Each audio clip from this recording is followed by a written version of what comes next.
All right, everybody, welcome back. Today, we're diving into the world of puppetry. Ooh, exciting. Yeah, it's going to be fun. It's more than just, like sock puppets and stuff. We're talking about really getting a job in this field. That's right. Like, how do you actually make a living, bringing these inanimate objects to life? It's a fascinating field, and there's a lot more to it than people might think. Exactly. So to help us pull back the curtain, I've got our expert here who knows all about this. So get ready to learn what it really takes to land a job as a puppeteer. I'm thrilled to be here. We're going to dig into the career guide, explore some interview questions. It'll be great. Perfect. Let's jump right in with the question you're bound to hear in any puppetry interview. How did you get into puppetry? Seems like a simple one, Yeah, but you really want to stand out with your answer. definitely. It's all about telling your story. What sparked that passion for you? Was there like a childhood memory or maybe a show that really captivated you? Oh, I bet you have some good stories from your own experience. Oh yeah, definitely some puppet mishaps along the way. But seriously, think back to what really drew you in. Maybe you built a puppet and it suddenly felt real. Like it had life breathed into it. Share that excitement. Okay, so instead of just saying, I've always loved puppets, because I feel like everybody says that, Right. you want to give them something specific, something memorable. Like, when I was little, my grandma gave me this hand-me-down Pinocchio puppet. Yeah. I was fascinated by how the strings made it move. And that's what got me hooked on puppetry. No, that's a great answer. You're sharing a personal connection. It's not just generic. It's about making it your own. And this is where I think RoleCatcher can be really helpful, right? I mean, you always talk about tailoring your answers. Well, absolutely. Well, RoleCatcher's AI actually analyzes those job descriptions, to pick out those key words. So if a company's looking for someone with strong storytelling skills, which, let's be honest, puppetry is all about storytelling. Right. You can weave that into your answer. You can say, that experience with my Pinocchio puppet taught me how to tell stories in a way that connects with an audience. It's like having a secret weapon for your interview prep. And speaking of prep, let's move on to the technical stuff, because they're going to ask about your actual puppet making skills. Right, like what experience do you have with designing and building puppets? That's a big one. It is. Don't be intimidated, though. Just think back to your most challenging project. What materials did you use? What techniques did you have to get creative? So instead of just listing off, I've made hand puppets and marionettes, which again is great. You want to go deeper. Exactly. Go deeper. Give them a specific example. Tell them about that time you had to design a giant inflatable sea monster puppet for an outdoor show. I love it. That's what I'm talking about. Right. It's way more interesting than just a list. Talk about the challenges, the problem solving. And don't be afraid to talk about what you learned from any mistakes you might have made along the way. Oh yeah, because we all make those. Absolutely. It shows that you're willing to learn and grow. It's all about turning those oops moments into aha moments, right? Exactly. Okay, so you've designed your amazing puppet. Now you have to breathe life into it. Yes. This is where we really get into the artistry of puppetry. Because let's be honest, a puppet without personality, it's just fabric and glue. That's it. So think about how you approach character development. Do you study how people move? Do you create backstories? Do you experiment with different voices? It's like you become an actor, but for like a whole cast of characters. It really is. And your answer should reflect that. So instead of just saying, I make the puppet's movements match its personality, which is fine, but it could be more impactful. Okay, yeah, I see what you mean. You could say something like, I was working on a show with this really sassy cat puppet. So to prepare, I spent hours watching cat videos online, studying their mannerisms, how they move. It totally informed my performance. Oh, I love that. You've gone from explaining to showing. You're showing them you're dedicated to your craft. And honestly, this is where RoleCatcher can come in clutch again, right? Oh, for sure. You can actually practice these answers, get feedback. It's like having a mock interview, but with an AI puppetry coach. And speaking of practice, we've got to talk about those curveball questions, those on-the-spot ones, because let's face it, with puppets, things don't always go as planned on stage. Oh, absolutely. Live theater, anything could happen. A string could break. Oh, yeah. A puppet could fall apart. Exactly. Which leads perfectly to that question. How do you handle technical difficulties during a show? Right. They want to know you can think on your feet. Can you stay calm under pressure?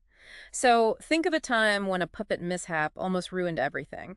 How did you save the day? I'd probably just freeze up. Like, oh no, my puppet's arm just fell off in the middle of my big finale. But instead of freezing, you want to share how you turned it into a win. Did you improvise a funny line? Maybe the puppet's arm became a whole running gag. Oh, I love that. So it's about showing them you're adaptable.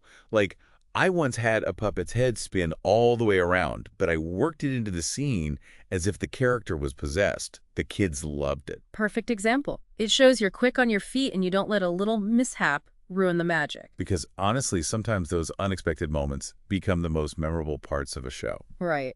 Okay, so we've talked about your solo skills, but puppetry isn't always a one-person show. Our career guide mentions the importance of collaborating with directors. Oh, absolutely. Collaboration is key. So how do you answer something like, how do you handle feedback from a director? Because you have your vision, the director has theirs. Right. It's a partnership. Yeah. So share a time when a director's feedback really made a difference in your performance. Maybe they suggested a different voice for a character or encouraged you to try a new movement style. So instead of just saying, I'm open to feedback, which, you want to be open to feedback, but make it concrete. Like in one show, the director suggested I make my dragon puppet's movements more fluid and graceful. It totally changed how the audience connected with the character. Exactly. You're showing you can take direction and use it to elevate your art. And speaking of collaboration, let's talk teamwork, because I imagine working on a puppet production involves a lot of moving parts, literally. Oh, tons. So how do you approach that classic question? Tell me about a time you worked on a challenging project as a team. Choose a project that really put your teamwork to the test. Describe your role, the hurdles you faced, and how you overcame those obstacles together. Okay, so for example, maybe you were part of a team creating a giant puppet for a parade. Ooh, I love it. Go on. And you were in charge of the puppet's head. But then you realized the eyes weren't moving correctly. That's a problem. Major problem. So you had to work with the mechanics team, the design team, everyone to figure out a solution. Right. It shows you can problem solve, you can communicate effectively, you're a team player. And those are skills that go beyond puppetry. Any employer wants that. It's like those soft skills that make you someone people actually want to work with. Exactly. And RoleCatcher can even give you feedback on those soft skills. It analyzes your tone of voice, how you present yourself. It's really amazing. Oh, wow. I didn't realize it could do that. So it's like having a career coach and a public speaking coach all in one. Now, I do have a question. With all the advancements in technology, how do you even stay current in the world of puppetry? That's a great question. And it's one interviewers will ask because they want to see that you're passionate about your craft. So how should someone answer that? Like, how do you stay current with new techniques? Be specific. Talk about workshops you've attended, books you've read, even online communities you're part of. So it's not just about, like, knowing the latest puppet-making materials. It's about staying inspired, right there. Absolutely. Yeah. Mention a recent workshop that blew your mind. Or a new puppetry style you're dying to try. Like, I just learned about this incredible technique called bunraku puppetry from Japan. I'm so inspired by the artistry and precision. I even found an online community where I can connect with other puppeteers and learn more. Perfect. That shows you're a lifelong learner, you're passionate, you're actively seeking out ways to grow. Now, here's another question that might seem a bit tricky, but it's actually a great opportunity to talk about your versatility. Oh, I like those. Hit me. How do you adapt your puppetry for different audiences, like children versus adults? Oh, that's a good one. Because you definitely use different voices, movements, maybe even different types of puppets. Exactly. So share specific examples. Talk about how you might use brighter colors and simpler stories for kids. And then for adults, maybe you explore more complex themes. Right. It's like you might even use puppetry to tackle social issues or explore darker emotions in a way that resonates with an older audience. Exactly. You're showing them you understand that puppetry can be so much more than just entertainment for kids. It's a powerful art form that can connect with people of all ages. It's about meeting your audience where they are. Now, I do have to ask about something that's been on my mind. What's that? With all the amazing technology out there, like CGI and animation, what do you think about the future of puppetry? That's a question a lot of people in the field think about. But honestly, I think it's an exciting time for puppetry. Really? Yeah. We're seeing this incredible blend of traditional techniques and cutting-edge technology. Oh, that's cool. Right. So when an interviewer asks about the future of puppetry, share your vision. Do you see more interactive puppets? Maybe puppets that use virtual reality? Or maybe there's going to be like this resurgence of old school puppetry, like shadow puppets or marionettes. Exactly. The point is, they want to see that you're not just skilled, but also forward-thinking. It's about showing them you're invested in the future, of this art form. Now, speaking of the future, let's talk about your future in puppetry. Our career guide mentions different career paths, from entry level to becoming a master puppeteer. It's a journey, and there are so many exciting directions you can take. So it's not just about performing, right? You could specialize in puppet design or building. Exactly. Or you could go into directing, teaching workshops. There are so many possibilities. And within those paths, I imagine there are even more specialized roles, right? Like, could you be the puppet whisperer for a stop-motion animation studio? Absolutely. Or maybe you become the go-to puppet designer for Broadway shows. Oh, I like that. Designing those larger-than-life characters, working with those creative teams. Exactly. It's about finding your niche, your passion within this world. And that's what makes it so exciting, right? It's like there's a whole universe of possibilities within puppetry. There really is. And the best part, it's a world that's open to everyone. I love that. No matter your background, your experience level, there's a place for you in puppetry. Exactly. So what are you waiting for? Dive in. Explore those job postings, connect with other puppeteers, and see where this incredible journey takes you. And don't forget, RoleCatcher is there every step of the way.